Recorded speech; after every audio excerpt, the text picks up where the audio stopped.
One of the most unexplored and mysterious places on Earth is located in plain sight.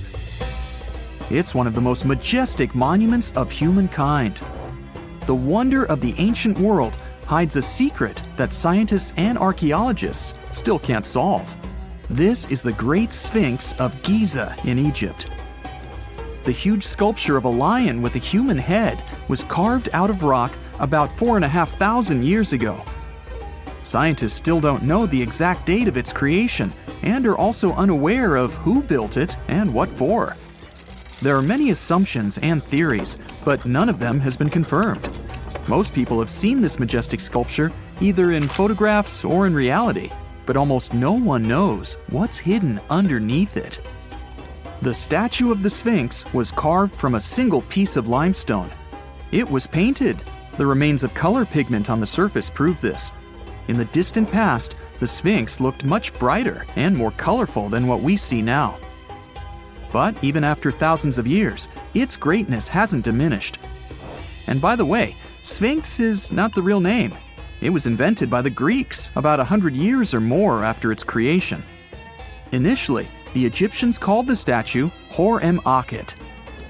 There are many legends and theories saying the Sphinx is there for a reason. It's like a watchdog that guards the tomb of the pharaoh and the secrets of ancient Egypt. These legends become more plausible when archaeologists discovered hidden entrances at the feet of the Sphinx. They believe that these secret passages are the beginning of the tunnels leading to the halls with treasures. You can find a lot of stories on the internet that claim the Sphinx hides the Hall of Records, a repository filled with ancient and secret knowledge. One of the main artifacts of this repository is supposed to be the records of the ancient mythical state of Atlantis. According to legends, the entire library from this city was moved under the Sphinx. The entrance to this library must be located next to the Sphinx's right paw. Many archaeologists tried to find this entrance, but came away empty-handed. Also, there are many images with detailed diagrams of the underground city that consists of a network of tunnels and chambers under the Sphinx. Someone says there are structures as tall as 12-story buildings hiding underground, but there's no evidence of this. Archaeologists, even after millennia, continue to explore the mysterious sculpture. At the same time, many Egyptians don't want to learn more about the Sphinx. They're terrified of awakening something supernatural. In 1998, scientists discovered tunnels leading to empty caves under the Sphinx. They found evidence of earlier excavations there. It's quite possible that someone managed to find the treasures and take them away. Some people believe Egyptians found some kind of artifact under the Sphinx that has the power of unknown advanced technologies. The artifact is so powerful that it can change the course of history. Of course, most theories are just fairy tales of conspiracy fans, but it's a confirmed fact that the Sphinx hides a system of caves and rooms. There are so many rumors surrounding the Sphinx that it's impossible to understand what's true and what's false. In any case, it's difficult and dangerous to study the sculpture because active excavations can destroy it. And then the entrance to the underground rooms can get blocked by rocks and lost forever. Also, further exploration requires a lot of money, and financing is not always easy to find. But the main reason? It's too risky. There's no guarantee that people will be able to get out of the underground labyrinths. For these reasons, scientists and archaeologists have been exploring this majestic structure for so long. Another famous architectural monument with a secret is Mount Rushmore in South Dakota. Everyone admires the images of the US presidents' faces carved into the rock, but few people know that there's a secret room hidden behind the head of Abraham Lincoln. The architect of Mount Rushmore wanted to carve slabs on the rock with the record of the main stages of the country's history. But his plan was too complicated to carry out. Then he was offered to implement it on a much smaller scale, to build a secret room inside the mountain. The idea was to save this knowledge so that future generations will always remember the history of their country. Unfortunately, the architect didn't have time to finish his work. The construction stopped for several decades. But in the late 90s, the project was resumed. Porcelain enamel panels depicting the history of the US were placed in the room. It's possible that these plates will be stored there forever. But people can't see them, at least for now. The room is inaccessible to tourists as it's too difficult to get inside. Another secret room is located in the Empire State Building.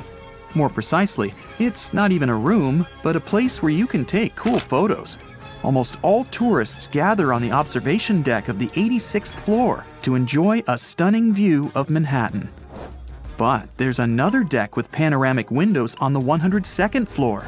There are way fewer people there because almost no one knows about that place. Fortunately, access to this deck is open to everyone. You probably won't have to wait in line for a long time to take a photo. You'll feel special because you're in such a secret place where there are almost no people. But the coolest place is even higher, on the 103rd floor. This is a spacious observation deck where celebrities get their photographs taken. It's not a public place, but if you know the right people, you can get there. There are almost no security measures on the site. Only a low ledge between you and an abyss.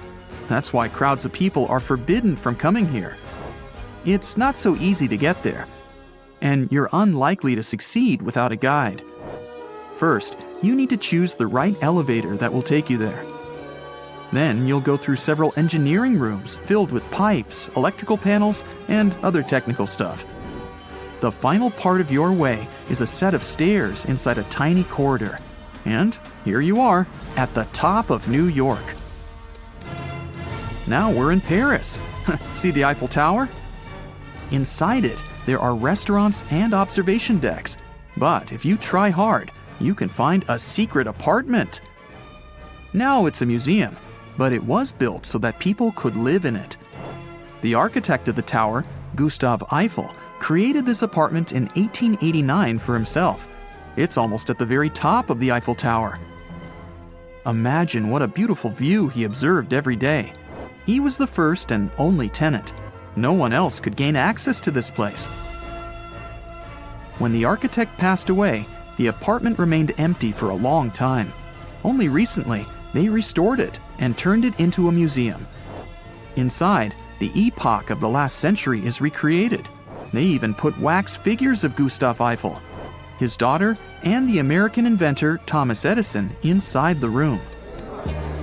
This place is filled with an endless stream of passengers, office workers running late, visitors from other cities, noise, and train whistles.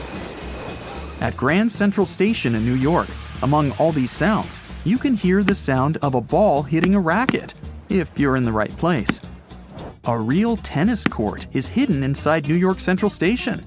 It belongs to a tennis club that arranges corporate games for employees of many companies. The club was opened in the 60s. Now we're moving to London, Charing Cross Road. It isn't easy to find one secret place here. To do this, you need to look carefully at your feet. Do you see these sewer grates in the asphalt? Inside them, you can notice two signs with the name Little Compton Street. Yeah, there's another street right below you. It disappeared from all maps at the end of the 19th century. Charing Cross Road was built over it. The identification signs that you see are part of old engineering tunnels. There's another interesting place in London. It's located in the southeast corner of Trafalgar Square. At first glance, it looks like a thick lamppost, but there are too many tourists walking around. You come closer and realize that one person can easily fit inside the post. The lamppost belongs not to an electrician, but to a police officer. Yeah, this is the smallest police station in the world. It was built in the 1930s and used as a watch post. Officers had to sit there one by one and watch Trafalgar Square. That always attracted a lot of pickpockets and all kinds of other criminals. There are countless stores all over the world that haven't been open for decades, and even centuries. The question is why? It seems that nowadays you can open any door you want. The truth is that some doors were sealed for a grave reason. And so far, nobody has found out what treasures and mysteries they hide. Here are 4 doors that keep their secrets all too well. The Taj Mahal. First up, we've got the Taj Mahal in India, one of the most romantic places in the world. Shah Jahan commissioned it in 1631 and dedicated it to his 3rd wife, who he loved like crazy. They were married for 19 years and had a whopping 14 kids together. But unfortunately, she passed away while giving birth to their last baby. Shah Jahan was heartbroken and decided to build an epic tomb to remember her by. The construction took a whopping 20 years to finish. The building has quite an interesting layout. The design is super unusual with these 4 massive 130-foot tall minarets that stand on the corners of a huge platform. They're not just there for looks. Back in the 17th century, architects were having some serious issues with buildings collapsing under their own weight. So, the chief architect of the Taj Mahal made sure to place those minarets as far away from the tomb as possible. And he even tilted them in a way so that if they did fall, they wouldn't wreck the rest of the Taj Mahal. Talk about planning ahead. The Taj Mahal is hiding some crazy secrets. There are sealed rooms all over the place that nobody is allowed to enter. And if you check out photos of the building from the riverside, you can spot 2 basements. But guess what? They're sealed up too. Nobody knows what's inside or why they've been locked up since the time of Shah Jahan. Apparently, there's a good reason why those rooms are off limits. Some researchers think that they were built using marble, which turns into a different substance called calcium carbonate if it's exposed to carbon dioxide. And when that happens, little bits of marble start chipping off like crazy. To make matters worse, there's no air flowing into these rooms. That means that if too much CO2 builds up in the basement, the 4 minarets could collapse. But wait, there's more. Some people think that the body of Shah Jahan's wife can be found in one of these sealed-up rooms in pristine condition. Why not? Who knows what the mysterious rooms might keep? The Great Sphinx of Giza. The Great Sphinx of Giza is shrouded in mystery. It's not just the largest monolith statue in the world, but it's also a hybrid creature with a woman's head and a lion's body that originates from Egyptian and Greek mythology. It's also very ancient. It's estimated to be around 4,500 years old. The construction of this marvel took about 3 years and required 100 workers who were not slaves and were treated with delicacies like sheep and goat meat. It is also thought that it used to be much more massive than it is now. Archaeologists found huge stone blocks and abandoned toolkits near the site. However, the real secrets of the Sphinx lie underground, near its paws. A group of scientists used a seismograph to detect 2 hidden chambers beneath the Sphinx's paws. Some people think that these rooms might be the legendary Hall of Records, which holds ancient scrolls revealing the secrets of the universe. I mean, that's way cooler than any library I've ever been to. Rumor has it that the Egyptians even had info on Atlantis stashed down there, which is like a super old version of a conspiracy theory. Unfortunately, we can't go on an adventure to check it out just yet. The chambers presumably have 2 entrances, but both remain sealed. The researchers haven't yet received the green light to check out their theory. Let's hope they won't keep us in suspense forever. Sri Padmanabhaswamy Temple. This temple is located in the beautiful state of Kerala in India. This temple is famous for more than just its breathtaking beauty. Underneath the temple there are 6 vaults, creatively named A, B, C, D, E, and F. The enormous iron doors to these chambers add to the mystery of what's behind them. A few years back, the authorities decided to open these vaults to the world, but it wasn't an easy task. You can't just open the doors and enter the vaults. It required a lot of work. It took them a while, but finally, in 2011, they opened 5 of the 6 chambers. And guess what they found? Tons of treasure. Bags of gold, precious gemstones, and priceless diamond jewelry. The estimated worth of everything found in the vaults is a whopping $1 trillion. It's like the temple was the real-life inspiration for Aladdin's Cave of Wonders. But wait, I said 5 of the 6. What happened to the last one? Vault B has remained closed, but not for lack of trying. They simply didn't manage to open it. There is even a belief that it's fatally cursed. Legend says that only a saint or sage can break the curse by chanting a specific mantra. but no one has been able to do this yet, presumably because we don't have saints or sages at our disposal. There is also rumor that in the 30s some temple invaders tried to enter Vault B to do some good old looting, but they never reached their target. Apparently terrible snakes materialized out of nowhere and chased the gang away. But of course, this is just an urban legend, and there is not proof of that. However, it is said that the Auditor General dealing with the temple claimed that Vault B had been opened at least 7 times since 1990, and nothing bad happened to anyone who entered. Who knows? Maybe we should send Indiana Jones to check it out. The First Emperor's Tomb. Deep under a hill, completely undisturbed and surrounded by dangerous traps, lies an ancient 2,000-year-old tomb. It belongs to Qin Shi Huang, the first emperor of China. He was born in the Qin state and became king when he was just a boy. But when he grew up and gained full power, he united the warring states ancient China was divided into by conquering them. After that, he created the Qin dynasty. When he died in 210 BCE, they buried him deep underground in a massive tomb. And when I say massive, I mean massive! Back in 1974, some farmers in Xi'an, China, stumbled upon something strange while digging a well, a huge terracotta soldier. This discovery led to an extensive archaeological dig that has continued for over 40 years, revealing a collection of thousands of clay soldiers. The unique thing about these soldiers is that each one has its own unique features, from hairstyles to facial expressions. It's believed that there could be up to 8,000 of these soldiers, but only 2,000 have been found so far. Interestingly, the central tomb, which is believed to be the resting place of the emperor, is still untouched. In ancient records, there are references to a vast underground city that the emperor built, complete with scenic towers, palaces, and whatnot.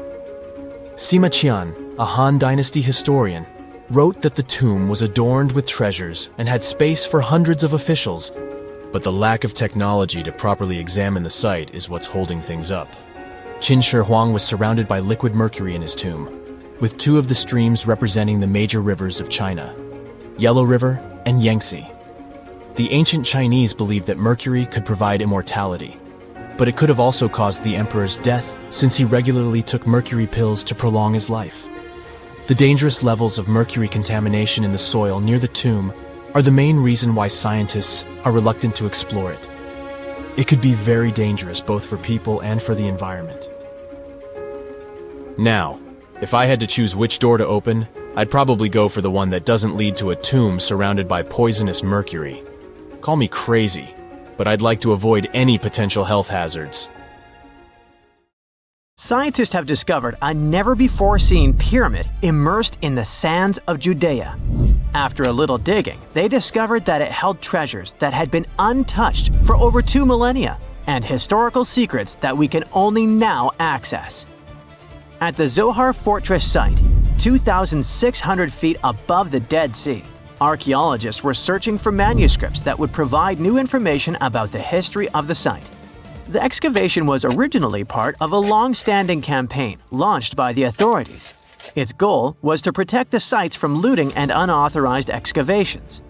What they didn't expect was to find a pyramid-shaped structure built on top of a hill, made of hand-cut stones, each weighing hundreds of pounds. At first, the experts thought it was just a tomb, but they soon noticed the shape of the original walls and understood that the mound was a construction. They immediately realized that someone had dug into the top of the structure, probably looters who had spotted something valuable there. Luckily, most of the structure was still buried in sand, so the most valuable finds were hidden from sight. In the first week of excavation, volunteers found fragments of papyrus, bronze vases, and even ancient furniture, which were exceptionally well preserved. The desert climate had been a great ally in preserving those artifacts over the millennia. With little humidity in the air, mold cannot form. So, organic materials such as wood and fibers are protected from cracking and deformation. Hypotheses suggested that the pyramid had been built during the First Temple period. However, new discoveries have shown that it's more recent, from the Hellenistic period. Considering this and the fact that the structure dates back 2,200 years, It's believed that it probably appeared shortly after the death of Alexander the Great, the famous ancient Greek king of Macedonia. At that time, his generals divided the former Seleucid Empire. Ptolemy took control of Egypt and the surrounding regions, including the Dead Sea area, while Seleucus took control of the north, which is now part of the Middle East. It's still not known for sure whether the pyramid was built under the rule of the Ptolemaics or the Seleucids. Both Ptolemaic coins and coins from the Seleucid kingdom have been found at the site. Even so, many scholars believe it was built when the region was under Ptolemaic control. Evidence also suggests that the building, despite its longevity, collapsed at some point. But that's not why it was abandoned by the ancient Egyptians, which begs the question of what purpose it was built for. Some believe it was used as a tomb due to its picturesque location on top of a hill. Others believed it may have served as a historical monument. However, one of the strongest theories is that the pyramid was a guard tower, protecting an important trade route along which salt and bitumen resources from the Dead Sea were transported to coastal ports. They also believe it may have been used by Ptolemaic officials to collect taxes from travelers. It would be something equivalent to our modern-day toll booths, or even port inspection agencies. Although the contents of the papyrus documents remain a mystery, it seems very likely they were written using the Greek alphabet, and some experts believe that they may have been tax documents, which would make perfect sense, given the theory that the pyramid was a guard tower. The team calls it a fascinating historical mystery that the dig is helping to unravel, but the find is just a grain of sand in an entire desert. The dig is part of a larger project that's been going on for a long time. And in the last 8 years alone, it has scanned 111 miles of desert cliffs and identified approximately 900 caves within that radius. Using rappelling equipment, advanced technology, and specialized documentation methods, archaeologists discovered thousands of rare items, such as hidden scrolls, woodworking tools, carpets, leather goods, and even treasures. For them, the Judean desert is an ancient vault just waiting to be opened to reveal its secrets. A few years before they found the mysterious pyramid, they discovered a cave that had served as a refuge for Jewish rebels almost 1900 years ago. The site was about 262 feet from the top of a cliff, and because of its difficult access, it hadn't been explored yet.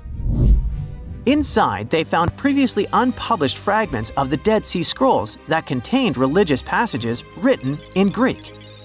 11 lines of text were reconstructed thanks to the good condition of the papyri. So, scientists were able to identify their etymological content. Probably the best thing, there was no problem with preservation. Thanks to the dry and hot conditions of the desert, the artifacts were in impeccable condition. And there were other historical treasures there.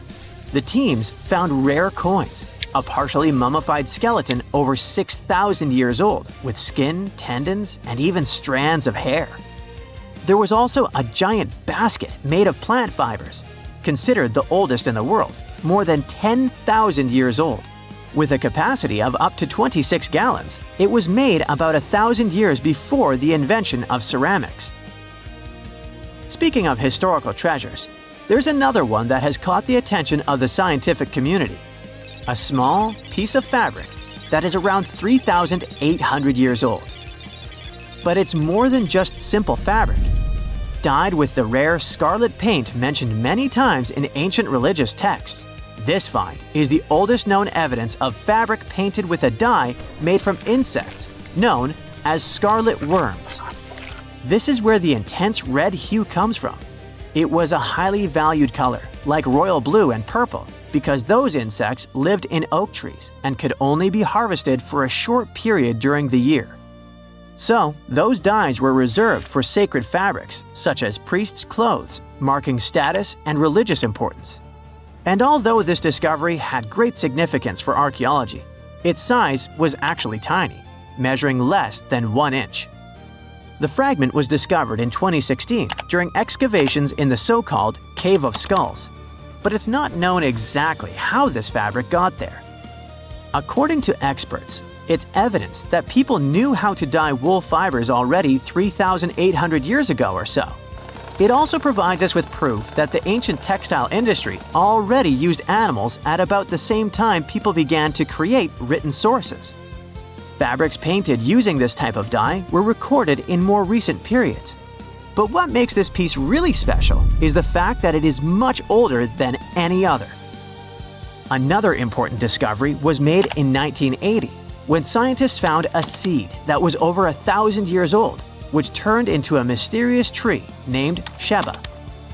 They spent 14 years cultivating this plant, which is now about 10 feet tall, only to discover later that it could belong to an extinct lineage of trees that had grown in the region. The seed dates back to a period between 993 and 1202 CE, and they believe that Sheba may be a biblical tree commonly associated with healing. Although it's not been possible to identify the exact species, since the tree hasn't flowered, we know that it belongs to the genus Commiphora, which is related to famous African plants, such as the myrrh tree. But time has revealed something even more special. Its leaves and resins are rich in compounds that have medicinal, antioxidant, and even skin-soothing properties. This means that the tree may represent a forgotten lineage whose resin had medicinal value and was mentioned in ancient texts. This brings to light how ancient people dealt with botanical medicine. Wow! Scientists have found a lost city beneath Egypt's pyramids. And it's incredibly large, bigger than the biggest target you can imagine. Underground chambers, passageways, and vertical structures. Scientists have no idea what purposes they served. But let's start from the very beginning. Italian and Scottish scientists studying the Pyramid of Khafra discovered something that looked like secret tunnels under 3 pyramids. This find might change what we know about ancient Egypt. The expedition, called the Khafra Project, was led by Corrado Malunga from Pisa, Italy, and Filippo Biondi from the University of Strathclyde, Scotland. Their mission was to focus on exploring Khafra's pyramid, the second largest on the Giza Plateau. Scientists uncovered a massive structure beneath the Pyramid of Khafra. Could it be an ancient Egyptian underground city? The experts analyzed the data they had and came to the conclusion that 8 large vertical structures could be hiding beneath, possibly wells or shafts. They extend a staggering 6,500 feet across. Imagine placing 2.5 Burj Khalifas on the ground, one after another, and you get the sheer size of this find. These shafts also plunge nearly 2,000 feet underground. Some of the deepest underground stations in the world are located at a mere 380 feet underground or so. These cylindrical shafts are surrounded by spiral paths. Picture some old Gothic castle. They're connected to 2 giant, weirdly shaped chambers. Are those cubes? Or possibly bowls? Each of these chambers is likely more than 260 feet across. Now, even though we know about the structures now, no one has figured out their original purpose yet. Want to hear something even more shocking? Okay then. The team is almost sure that similar access points can be found under all 3 pyramids. In other words, all of them might be linked by a hidden system of underground tunnels, chambers, and passages. Even deeper, about 4,000 feet under the surface, there might be more unknown structures. And doesn't it add to the mystery? But the coolest news is that, according to some team members, these hidden structures near Giza pyramids could align with the legendary Halls of Amenti. In ancient Egyptian mythology, it's a place where people are believed to arrive when they're close to the end of their days.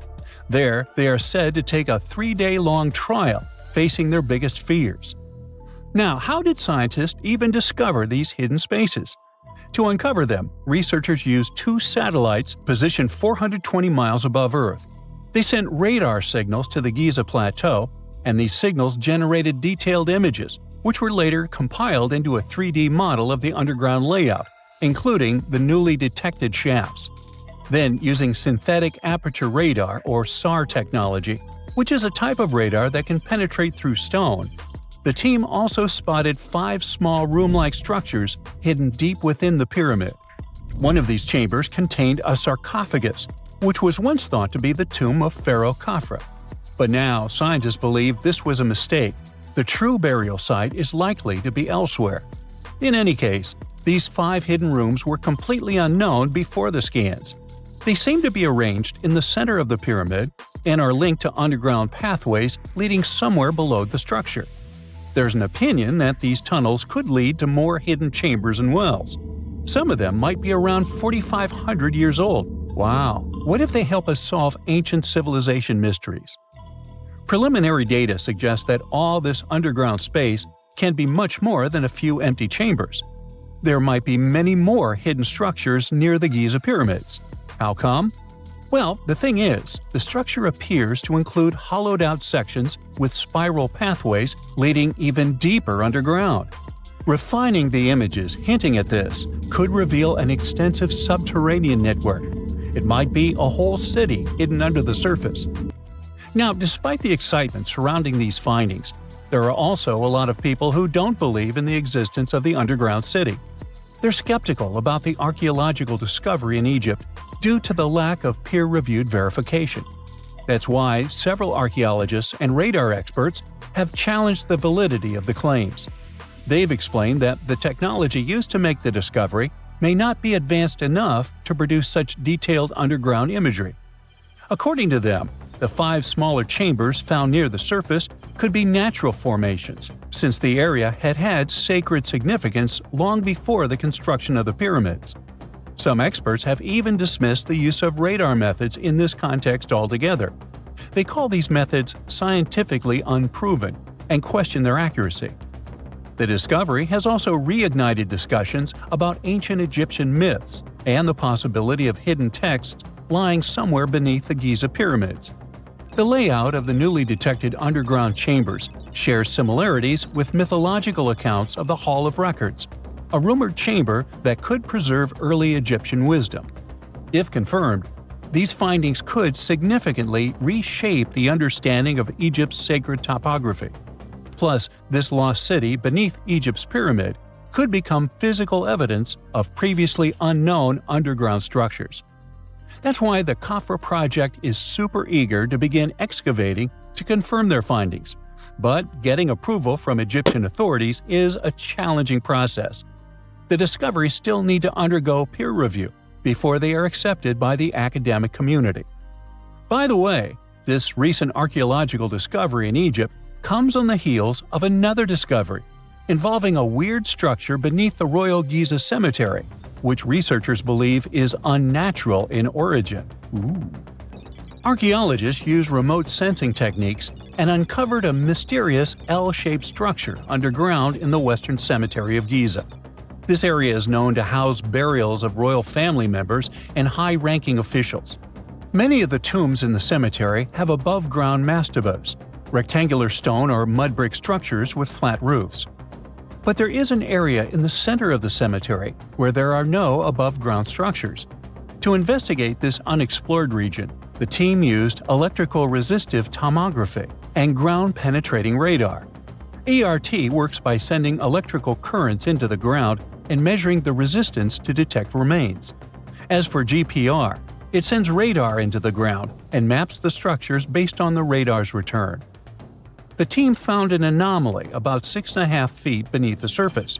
It appeared to be an L-shaped structure measuring at least 33 feet in length. The readings suggested that the structure had been backfilled with sand after its construction. This made the team hypothesize that it could be a mix of sand and gravel, or possibly an air void. This anomaly was classified as a highly resistive structure, which meant it didn't occur naturally. Motoyuki Sato, the study's lead author and professor at Tohoku University in Japan, claims that the structure is not a natural formation due to its sharp shape. Another weird thing about ancient Egyptian pyramids is that historians have long believed that they were built primarily for royals and high-status individuals who had the wealth and power to create such massive structures.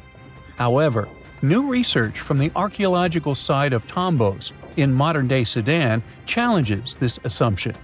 The thing is, Tombos' pyramid may have served as burial sites for low-status workers as well as elites.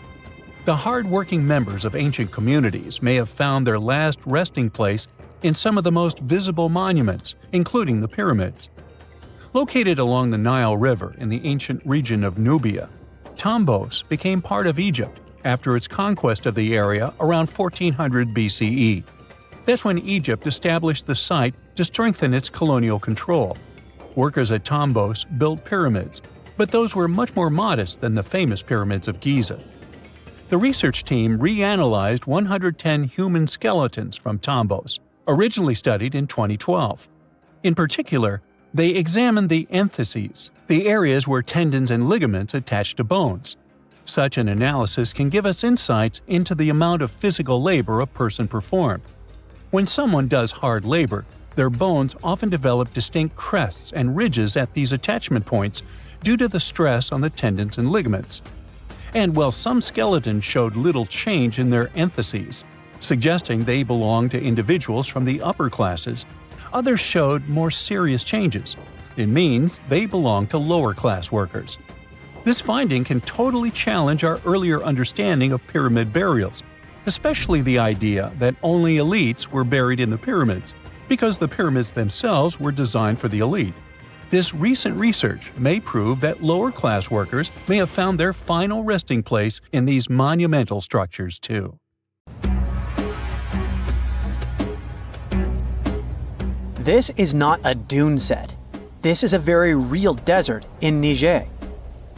Jado was probably built by the nomadic Sao people and is filled with ksars, which are fortified houses made of salt and clay, with giant walls and secret passages. Located deep in the desert, it was once a vital stop for trans-Saharan caravans, but is now a hotspot for smugglers and bandits. The site has been off-limits since 2002 due to its dangers. The origin of the ksars remain a mystery. No archaeological studies have been conducted, leaving many questions unanswered. Even today, shifting sands reveal and conceal parts of these ancient ruins, fueling local speculation about what might still be hidden beneath the desert.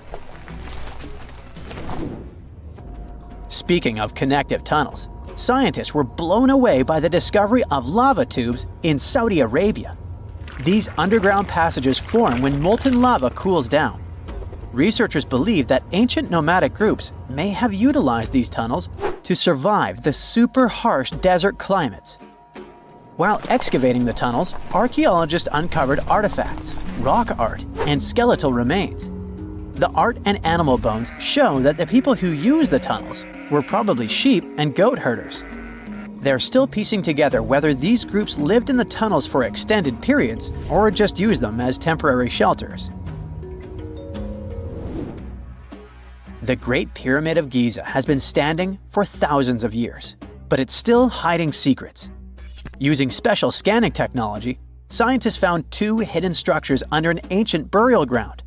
The first is a shallow L-shaped structure, and below it is a much larger space that could be a final resting place or a chamber. The smaller structure was filled with sand on purpose, while the deeper one might be an empty chamber. Experts believe the two are connected, possibly as an entrance leading to a secret chamber. This is big news because it might give us some more insight into who built the pyramids and why. The world is full of ancient writing, but some messages refuse to give up their secrets, like the mystery of the Bash Plemi tablet. This unusual stone, pulled from a lake in Georgia, is covered in symbols no one can read. Even with modern technology, experts are completely stumped. The tablet is about the size of a book, with 60 symbols carefully carved into its surface, but 39 of them don't match any known language. Some resemble scripts from ancient civilizations in the Middle East, India, and Egypt, but none are an exact match. To make things even trickier, part of the tablet is broken off, meaning a piece of the puzzle is missing forever. To rule out a hoax, scientists studied the tablet closely. They confirmed it's made of vesicular basalt, an extremely tough local rock. Whoever carved these symbols must have been really skilled. Based on similar archaeological finds, experts believe the tablet could date back thousands of years, possibly to the late Bronze or early Iron Age. Some symbols repeat, which could mean they're numbers. Maybe it's an inventory list, a record of battles, or even an offering to the deities. Until someone cracks the code, the Bashplemi tablet remains an unsolved mystery from the depths of history. Experts are still stumped with what this Minoan disc might mean. The Phaistos disc is one of the most mysterious finds from the Minoan civilization. This 6-inch clay object, discovered in 1908, has strange spiral markings that no one has fully decoded yet. The disc has 241 symbols on both sides, showing everything from people and animals to tools and plants. Experts have come up with many theories about what the symbols mean. Some think it's an early form of Greek. Others suggest it's a prayer or a hymn. And some even believe it could be a letter from a king in Anatolia to a Greek ruler. Let's see who will be the first to figure this out. It's always a fun day at an archaeologist's office when they find something as big as a 2,000-year-old marble head. A French archaeologist mission went digging inside an old medieval house near Alexandria in Egypt and found a statue's head depicting an old, possibly ill man. This statue dates from the last Egyptian dynasty before it became part of the Roman Empire, and the site where it was found is associated with the likes of Cleopatra and Mark Antony.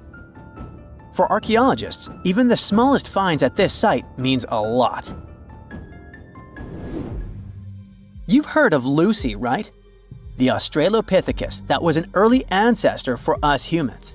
Well, scientists found some of her species' footprints somewhere in Tanzania. The so-called Laetoli footprints are over 3 million years old. The trail stretched 88 feet and has about 70 footprints, left behind when a bunch of early humans walked across some wet volcanic ash. What's cool is that these early humans were already walking on 2 feet, like us, not all hunched over like apes. The close spacing of the prints shows they probably had short legs and a shorter stride than we do today. In an ancient Egyptian temple, archaeologists uncovered a shrine unlike any other, a place dedicated to falcons and 2 mysterious deities. One deity had a falcon's head, while the other wore a crown with a sun disk and cow horns. But the most baffling discovery was an inscription that read, "It is improper to boil a head in here." At the heart of the shrine, there are 15 headless falcons carefully arranged on a pedestal, likely as offerings to the falcon-headed deity. One theory suggests the birds were boiled first, perhaps to pluck their feathers, before being placed in the shrine, following the strange rule carved into stone. Archaeologists also found a 13-inch iron harpoon nearby. Its true purpose remains unknown, although the shrine also held remains of fish, mammals, and bird eggs, suggesting that the rituals may have included feasting.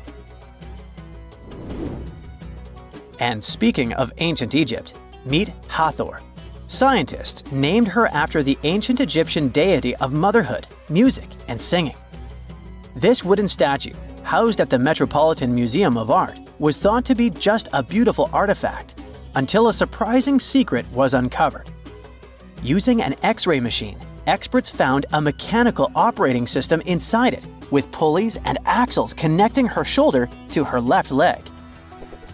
When activated, the system made her hand raise and lower, an engineering marvel from over 3,000 years ago. The statue was created during Egypt's Middle Kingdom, around 1800 BCE, and is often compared to 19th century automata due to its advanced design. It's believed the statue was used in religious ceremonies, symbolizing Hathor's role in dance and music. An unexpected discovery happened in northern Kuwait, where a Kuwaiti-Polish team uncovered a mysterious 7,500-year-old statue. The statue features an elongated skull, no mouth, narrow eyes, and a flattened nose. This feature is thought to be an Ophidian figurine, named after the Greek word for snake, and it was likely made by the Ubaid culture, a civilization known for their pottery skills. While no one knows exactly what role this weird statue played, it might have been linked to rituals or symbolic practices. Some scientists think these figurines, found in homes or final resting places, were tied to important cultural beliefs.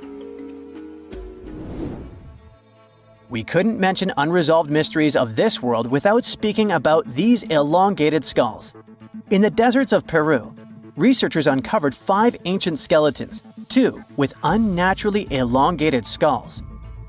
While head shaping was common in many cultures, these skulls defy explanation. Local legends tell tales of the so-called gentiles, a mysterious race banished underground by the powerful deities. Some say this is what the skulls represent. Others think this is some type of genetic anomaly, which was confirmed after finding an infant skull, too large to be artificially shaped. Something strange is lurking beneath the sands of Giza, and scientists have no idea what it is. Archaeologists just found a hidden structure near the Great Pyramid using advanced ground scanning technology. What's inside? Nobody knows, but excavations are already underway.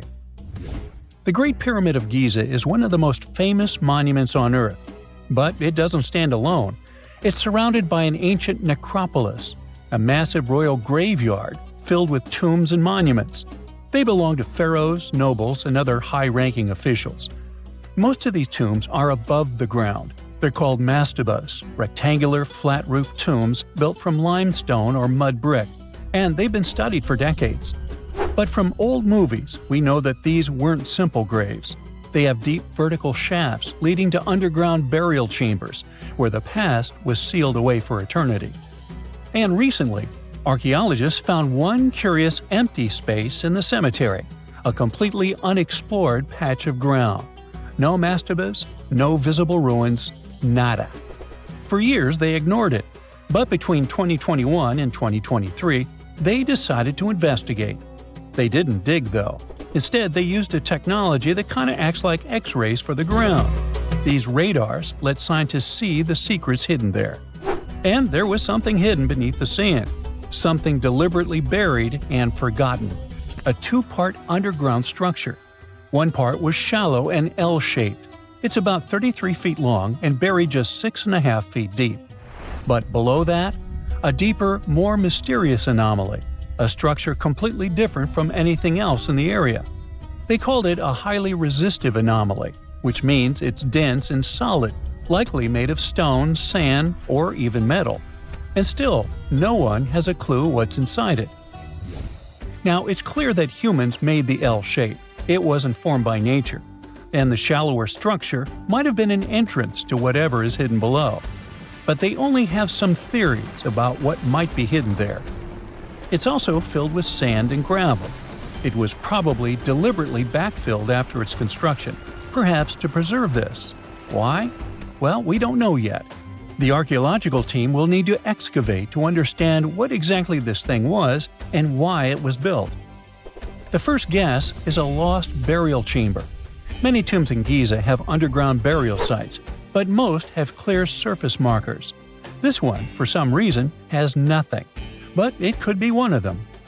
The second guess is an ancient offering chapel.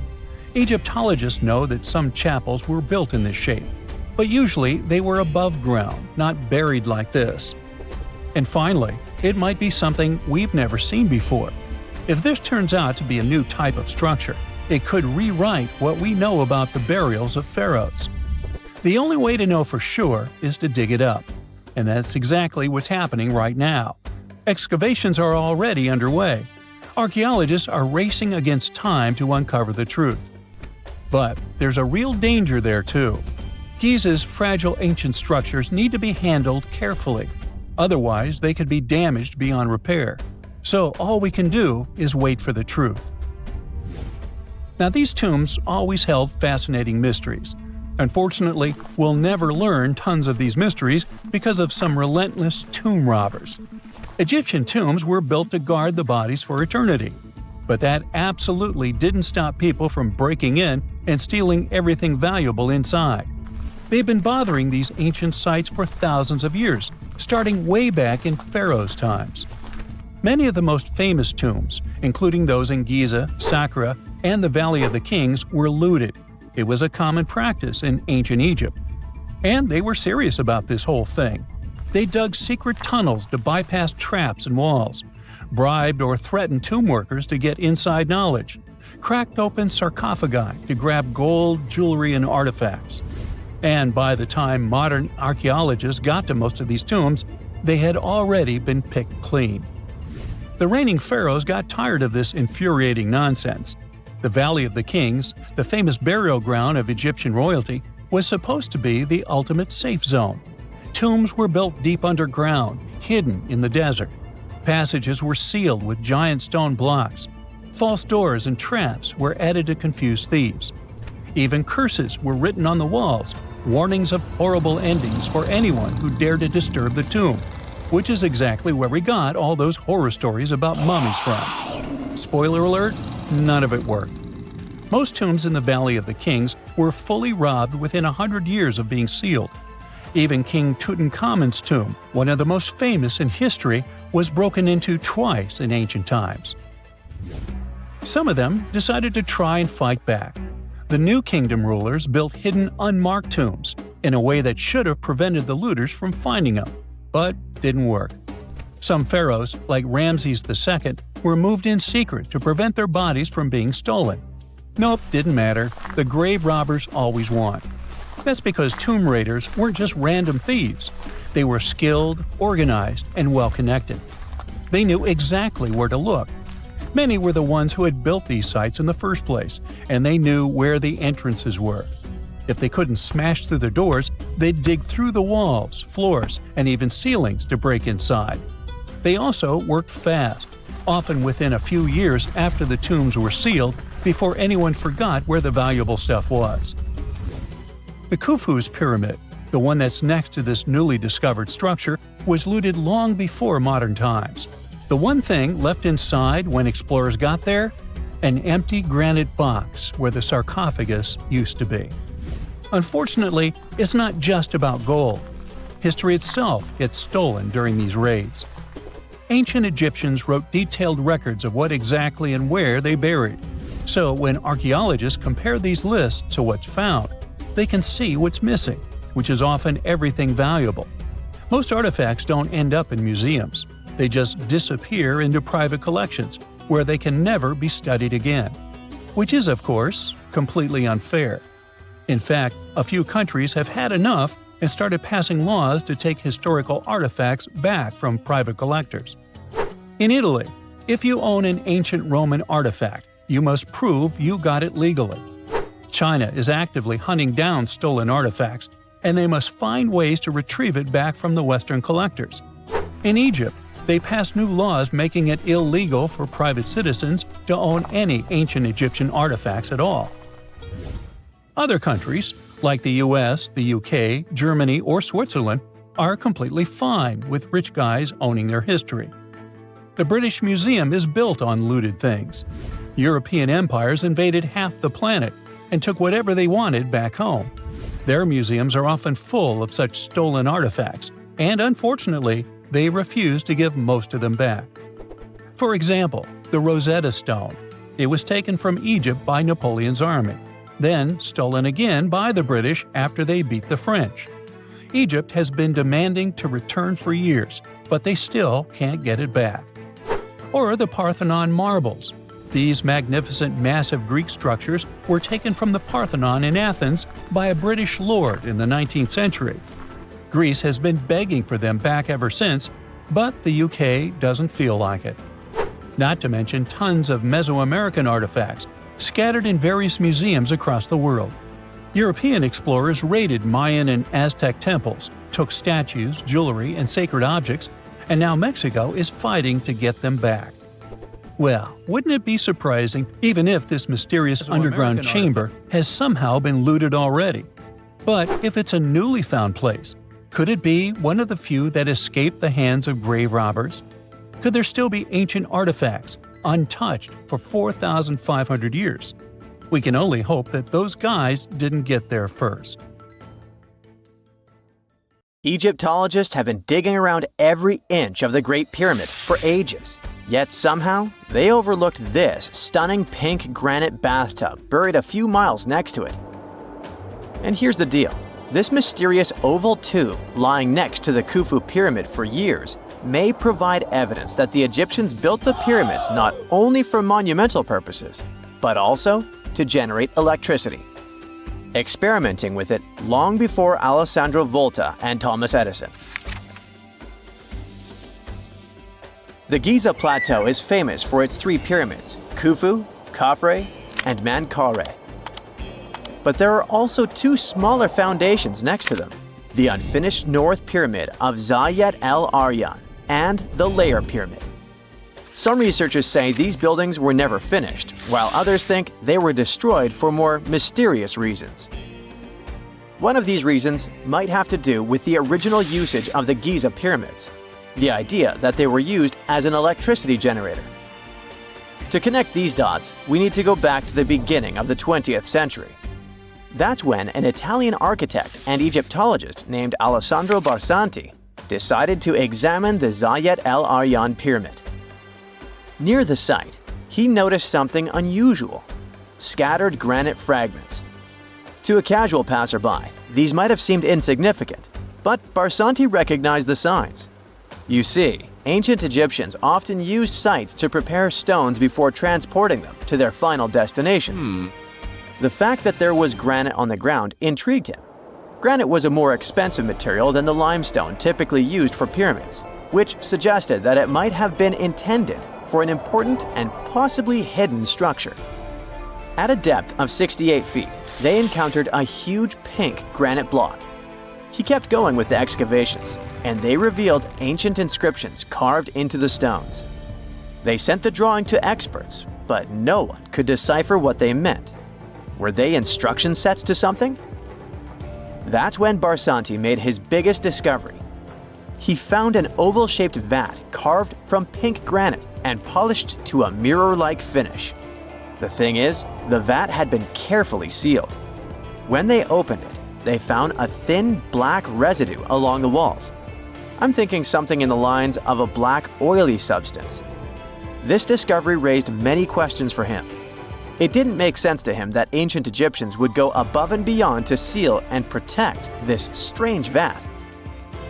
By 1911, Barsanti had to abandon his effort to figure out what was the deal with that mysterious pit.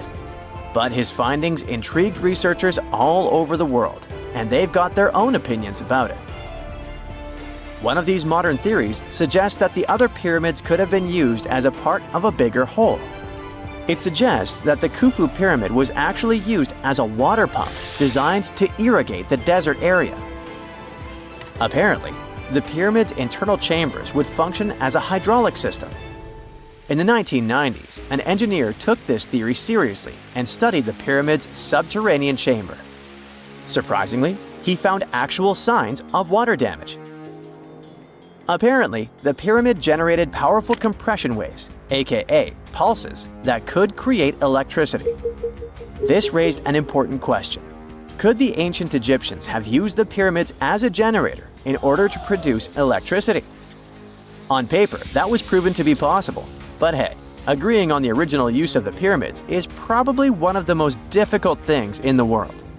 So, we're still not 100% sure about this. Apart from that, Egypt is a playground for important discoveries regarding humanity's past.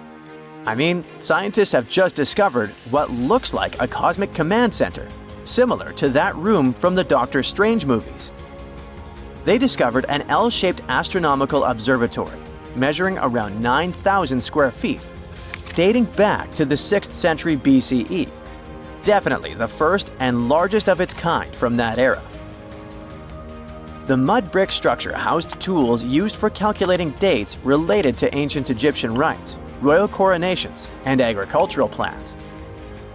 This observatory is located in the archaeological site known as the Temple of Phuto, just 50 miles east of Alexandria. It's pretty impressive. The structure was designed so that you'd get inside the room through an east-facing entrance. This way, you'd get to see the sunrise. Once inside, you'd find a pretty huge shadow clock. used to tell time by tracking the movement of shadows inside the room. This variant of a sundial clock was nearly 16 feet long. That was quite an exciting discovery. Another interesting one was that scientists and Egyptologists have discovered the first ever pregnant mummy. Now, even if we know quite a lot about mummification processes, we keep making discoveries that open new doors into the lives of ancient Egyptians. It took so long for someone to find out this mummy was expecting at the time she was embalmed because she was placed in a male's coffin. More specifically, a male priest. Historians say that during the 19th century, a lot of traders mixed coffins up in order to sell them. Yes, that means they opened them and switched mummies to please their buyers. It was a complete surprise because they were hoping to study more about ancient health issues when they opened this coffin up. But they had another special research on their hands: prenatal practices in ancient Egypt. This mummified woman, who lived about 2,000 years ago, was from 20 to 30 years old when she passed away. She was found in Thebes, and her remains were incredibly well preserved. You see, mummification recipes varied across Egypt. In this woman's case, researchers could tell she was a member of the high society since she was buried with special amulets. But since mummification methodologies differed so much between cities and time periods, they still have to dig further to understand why she was embalmed along with her baby. Speaking of mummies, scientists were digging up a final resting place in Saqqara, also in Egypt, and they unearthed two embalming workshops. One was for humans and the other for sacred animals. Apparently, the workshops date back to about 2,400 years ago. They were equipped with stone beds, clay pots, and ritual vessels. Everything you needed to mummify. But that's not all. Archaeologists also stumbled upon cheese stored in jars behind tombs that were over 3,000 years old. Yep, cheese. This shows that the ancient Egyptians were pretty savvy when it came to preserving food, too. They knew how to store stuff for the long haul, not just the mummies. It really shows how they applied their preservation skills to both food and bodies, giving us a glimpse into their impressive technological know-how. Scientists have also found one of Egypt's oldest complete mummies, and to their surprise, it was completely covered in gold. You see, Egyptian mummies covered in gold are already a rare thing, but they weren't expecting it to be the oldest one ever found. The mummy was quite well preserved, and they could identify that it was the remains of a wealthy man called Hekashepes. Many symbols show that he was important and wealthy, like the band he wore on his head and the bracelet on his chest. He was also dressed in a tunic wrapped with a belt, which was a way to preserve the good appearance of a person after they passed away. To reveal it, they had to open the final resting place with mortar. Basically, it was like they were opening a time machine, just as the ancient Egyptians did 4,300 years ago. If you think about it, it's almost like entering a time capsule. Enough about mummies. Scientists also found something very exciting hovering above the pyramids. They had to use a fancy top-notch radar known as LARID, aka Low Altitude Long Range Ionospheric Radar, which can see these invisible waves far away into the sky. LARID helped them discover giant plasma bubbles floating in the air above the pyramids.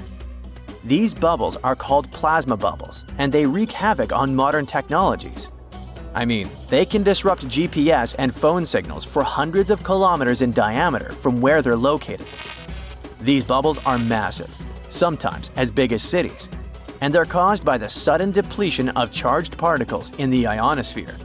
So, instead of spreading out evenly throughout the ionosphere, they stick together in this wave-like form. This was a pretty important discovery because it can help scientists understand how to prevent these waves from messing with our technology. What is a boat doing in the middle of a desert? You would expect to find a seagoing vessel closer to shore.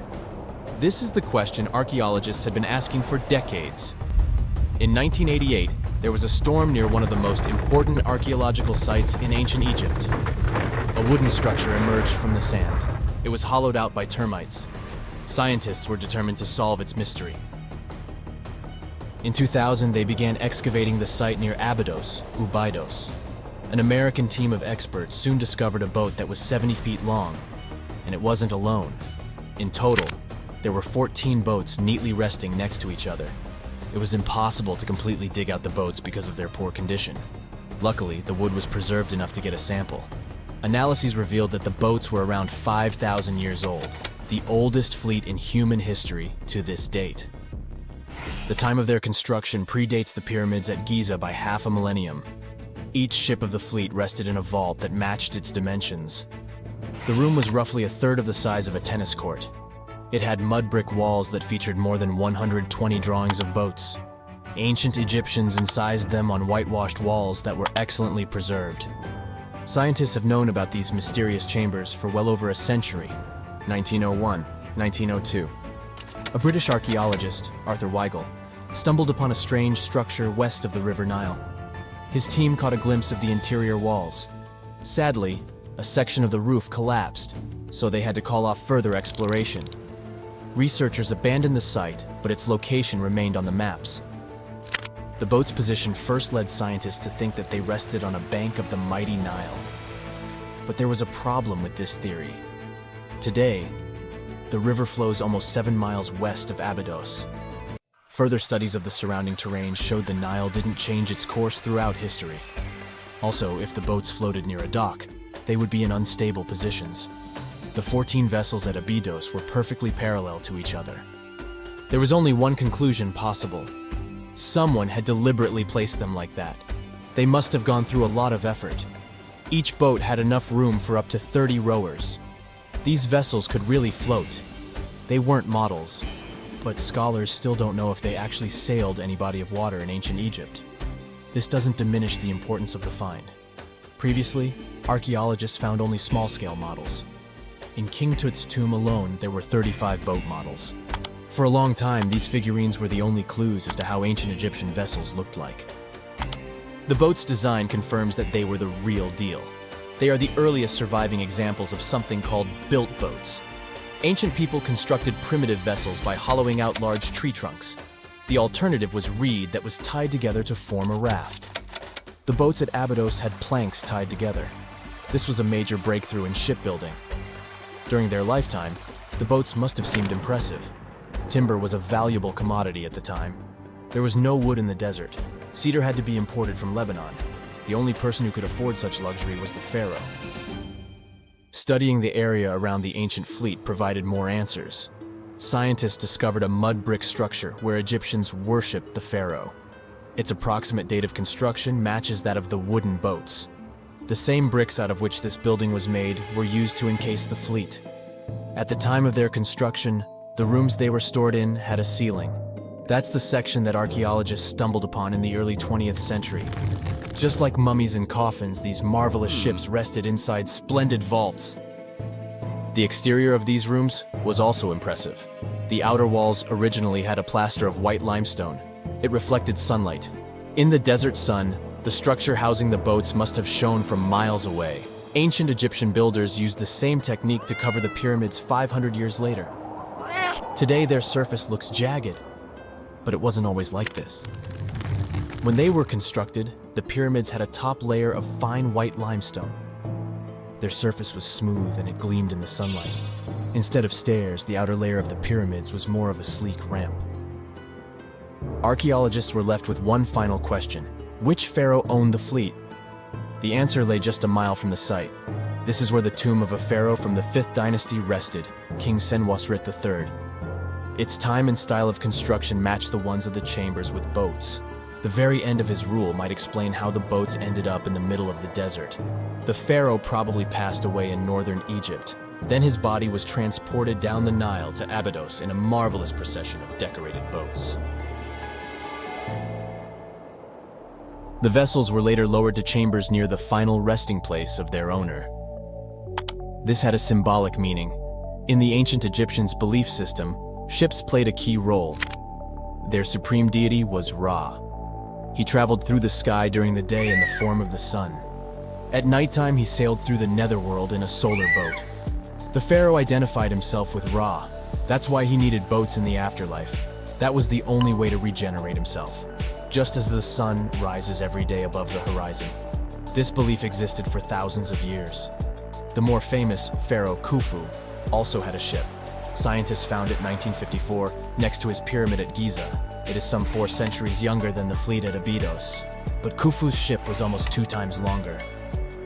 The Great Pyramid of Giza and King Tut's tomb are some of the most famous archaeological finds in Egypt. But there are many more secrets hiding beneath the endless sands of the Sahara Desert. Recently, 2020, archaeologists found a lost city there. They have labeled it as the most important discovery since King Tut's tomb, 1922. The city of Aten is some 3,000 years old. Historians hope it will give them a unique insight into the everyday life of ancient Egyptians. The famous archaeologist and Egyptologist Zahi Hawass proclaimed the site a lost golden city. Aten sits some 300 miles south of Egypt's capital, Cairo. It is close to the famous Valley of the Kings. Archaeologists first found sections of mud brick walls that spread out in all directions. They discovered complete rooms with tools of everyday life inside. The research team unearthed a bakery, a residential neighborhood, and an administrative district. They all date back to the time when the Egyptian civilization was the wealthiest in its long history. They were also the first to make objects from iron. In 1911, scientists found a set of iron beads near a village in Lower Egypt, El Girza. These are the earliest known iron artifacts. The discovery is literally out of this world. Ancient people made them by beating into shape a piece of a meteorite. The 9 beads were once part of an ornate necklace. They are now blackened and corroded, which is perfectly normal for a piece of jewelry that is over 5,000 years old. They consist of an iron-nickel alloy. Researchers were impressed by the skill of ancient jewelers who processed the beads. Their craftsmanship is more impressive when you think that they didn't know the stellar origins of the material. The Great Pyramid of Giza also has a remarkable feature. An international research group investigated the electromagnetic response of the structure to radio waves. They found that the pyramid has the ability to concentrate electromagnetic energy inside it.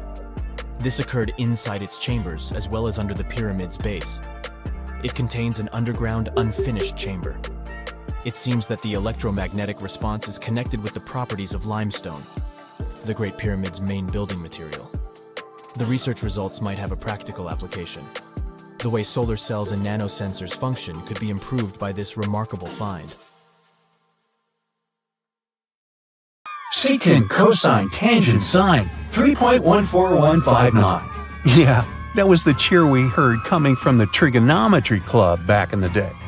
For the rest of us in math class, terms such as sine, tangent, and pi were just bewildering. Who invented these and why? Was their only purpose to make it harder for students? Well, not quite.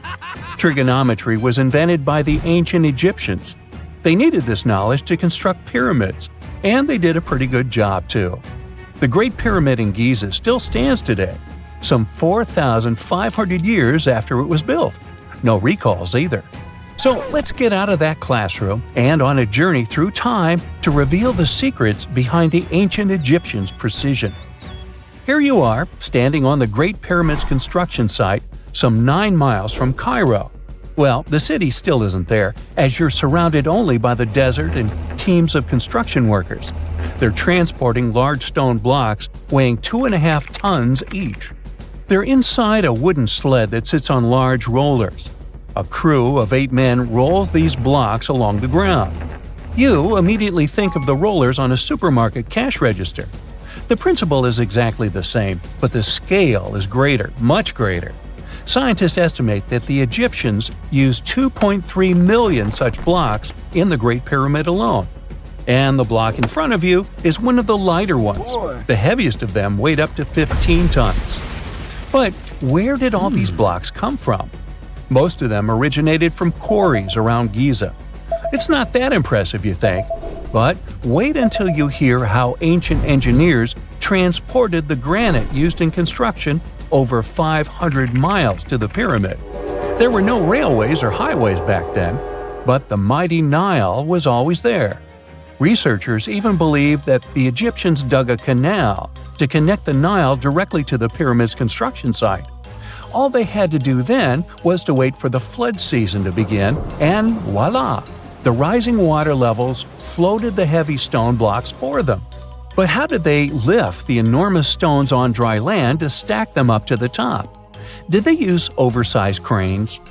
Well, ancient Egyptians worked around this problem, literally speaking.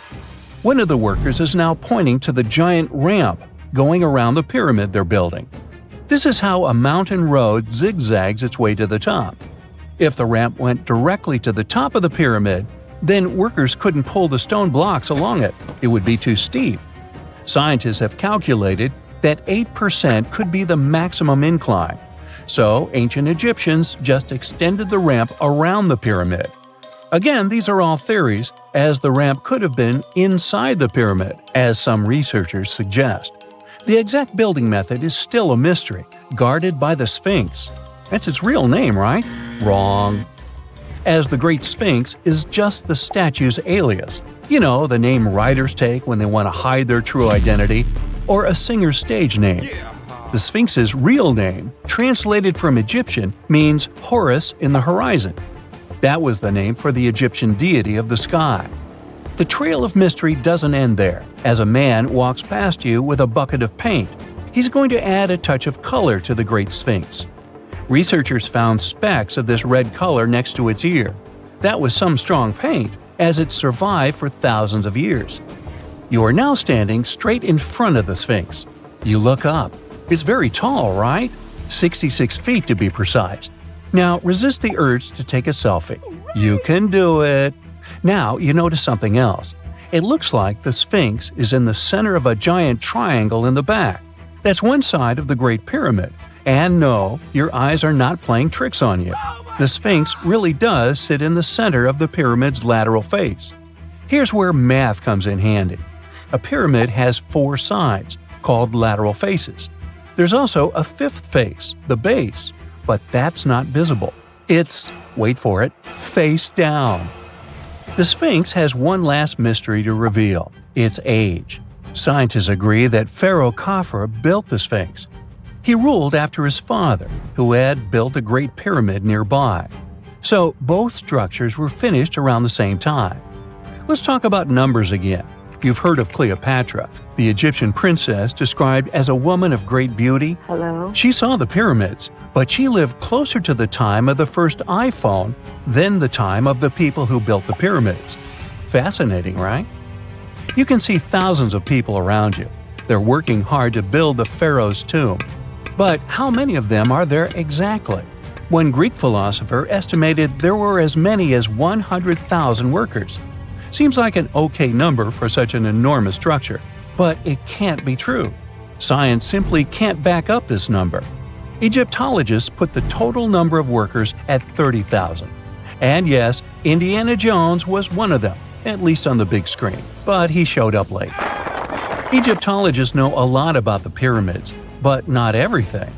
Not because they don't want to, but because they haven't yet dug up enough evidence. They can only guess how the building process went. First, engineers would arrive to choose the right spot and do the necessary measurements. That's why they needed all that complicated math. Then, it's time for sourcing the material, the large stone blocks I mentioned earlier. When boats deliver them to the site of the future pyramid, workers can finally do their thing. They operated in smaller groups, but there were at least 2,000 of them chiseling and carving away at any given time. Sounds like a typical construction site today?